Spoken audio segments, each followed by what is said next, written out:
As the school year gets underway, some parents are feeling anxious, not just about how their child will do this year, but also about ultra-competitive parents, and maybe even some shaming if they don't live up to other parents' expectations.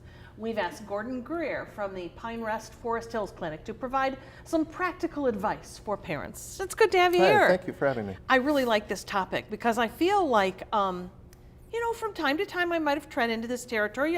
Just being real, as a parent, you're proud of your kids, and yet there is a line where this becomes weird. But let's back up the bus and talk about this competitive parenting thing.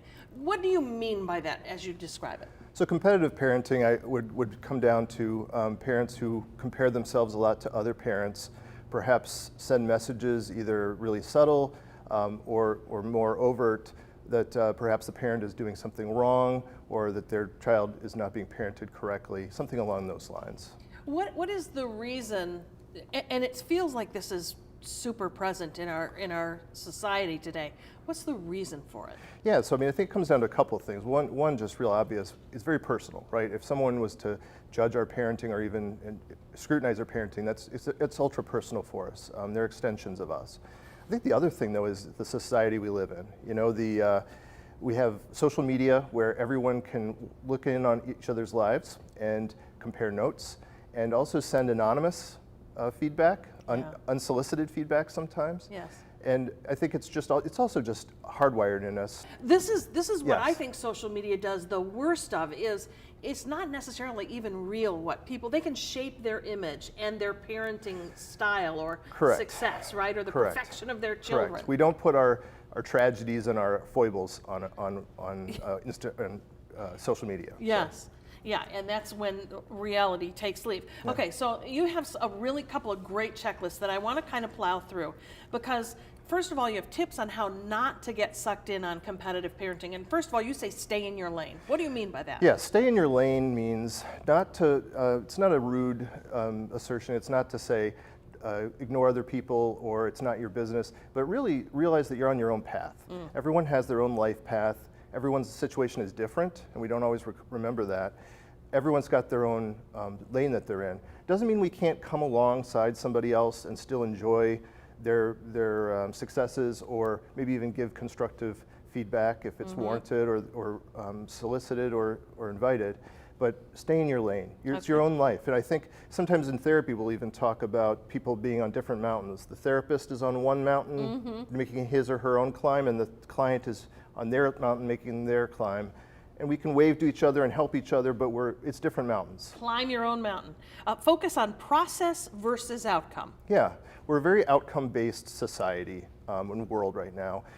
Testing, are you making the grade? Our reality shows are like that. So it's very much, are you winning or losing? Very binary. Process means paying attention to not whether you're winning, but how you play the game.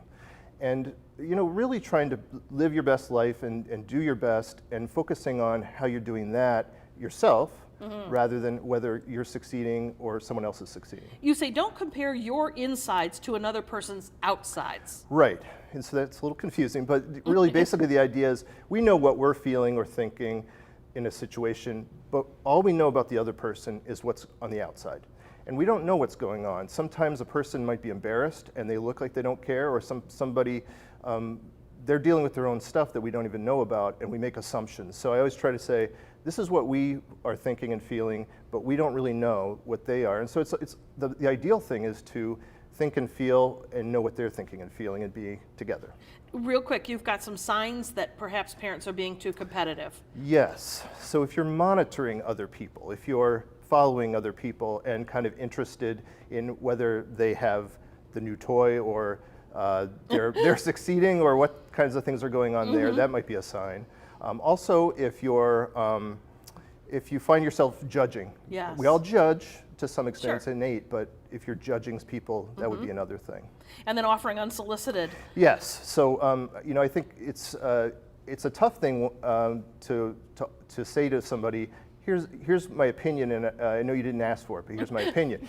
But if you ask someone and say, hey, do you mind if I share something? It's much better received. The trick to that, though, is if someone says, yes, I do mind, then you have to zip it. Yeah. Right, Zip it. Okay. right. Well, you can read more about this very interesting topic on our website. Go to 13onyourside.com. You'll find it there. Good to Yeah, have you here. Thank you.